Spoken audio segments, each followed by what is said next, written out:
Hi, my name is Aaliyah DiGirolamo. I'm a psychotherapist at myTherapyNYC, and today I will be discussing 3 reasons why you don't really miss your ex.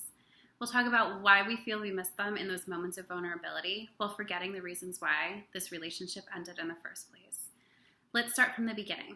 Picture this. You meet someone who seems really great. They're exactly who you think you're looking for, and over time, thinking about a future together no longer seems like a weird alternate reality, rather a very plausible future. Sometimes a future doesn't pan out the way we'd hoped, the relationship ends, and we're left hoping they don't pop up on our social media feed.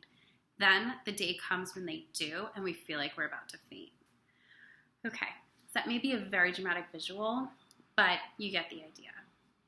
Sometimes, after we feel enough time has passed, we find ourselves in a frustrating place of missing our ex. So, the first reason we cannot move forward from past relationship dynamics is that subconsciously we become too focused on the beginning and forget why it ended in the first place. When we first meet a potential partner, we know nothing about them.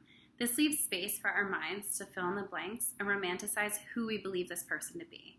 We're looking at all the great qualities that brought us to be attracted to this person, and any negative personality traits seem impossible.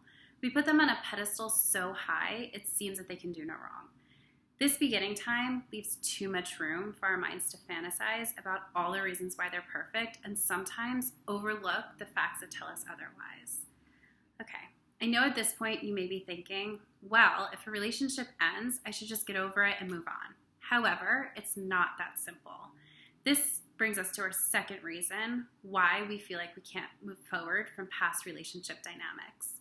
Love is addictive and therefore hard to let go of. Through research, it has been found in the beginning of any romantic relationship, while thinking about our partner, there's a release of dopamine, or the pleasure chemical, in the brain's reward centers. This gives us a feeling of being high, much like the effects of narcotics, and can be addictive. When our brain is in love, there's also a drop in serotonin. This is important because serotonin in the brain provides us a layer of protection against anxiety and instability. It allows us to feel a sense of being in control.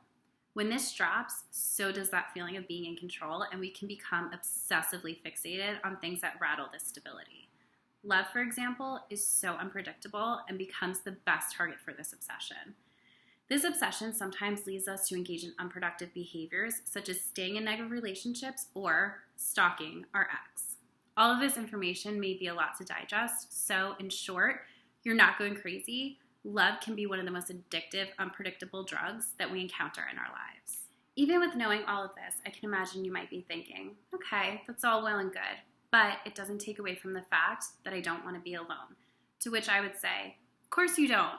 The third reason it's hard to move forward from a romantic relationship is because the idea of being alone is sometimes too overwhelming. We feel it's better to be in something negative than to go back to the dating scene, sometimes.